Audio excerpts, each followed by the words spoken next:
Hi, it's Alisa Wagner here. I'm going to talk about character arc again. I have another article about it, but I kind of want to show you the character arcs in the Bible.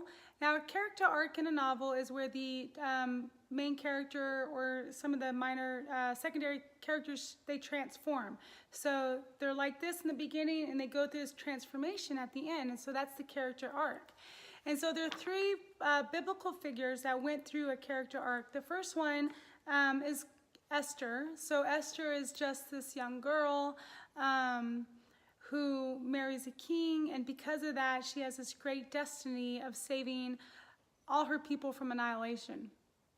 And so she has to grow from this young, timid girl, and she has to become a queen in order to stand up to the king and stand up to evil and say, and she actually risked her life, because when she went before the king, he could send her away and she could die if she didn't have an invitation. So she risked her life to save these people, and she becomes this beautiful queen at the end, who not only saves her people, but because of what they went through, they were able to fight back and gain money and territory back. So not only were they safe, but they were also blessed because of it.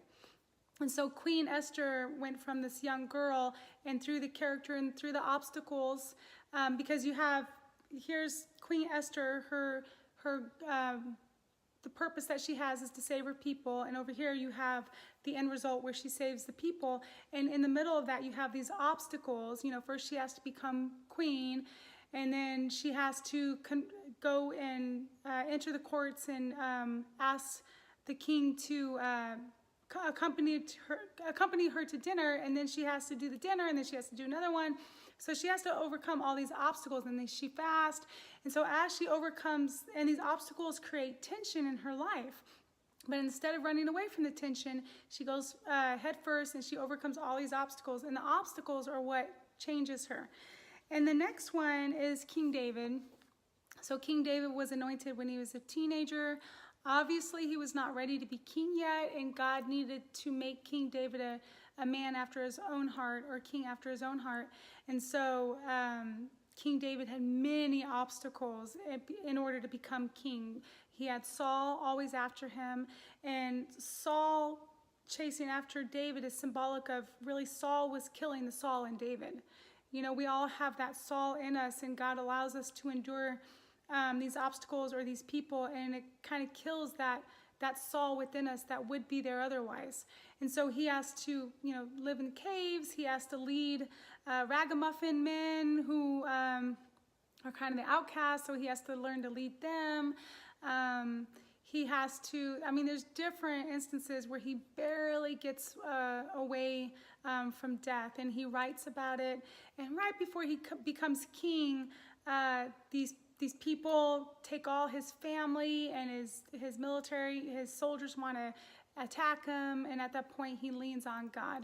And so you see he has become a king after God's own heart. And so you see that character transformation.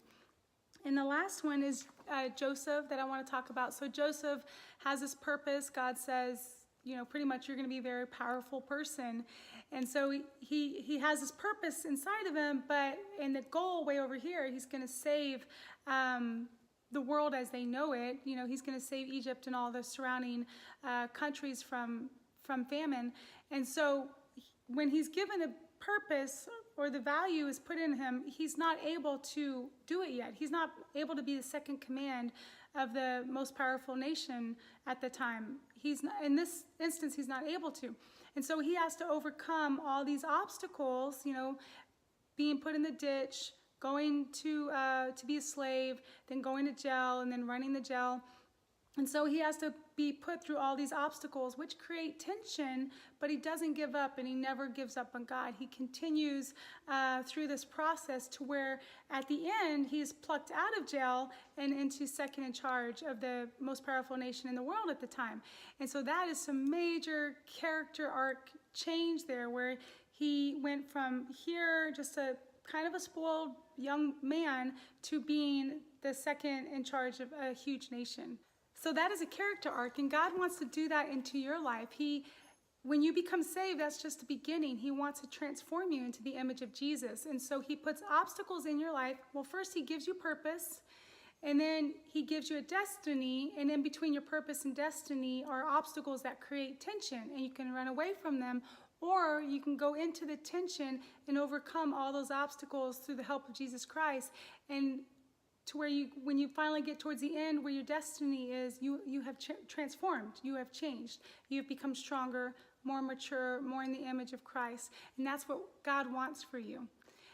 My name's Alisa Hope Wagner. I hope you enjoyed this video. You can share it. And if you want to read any of my books, you can find them on Amazon.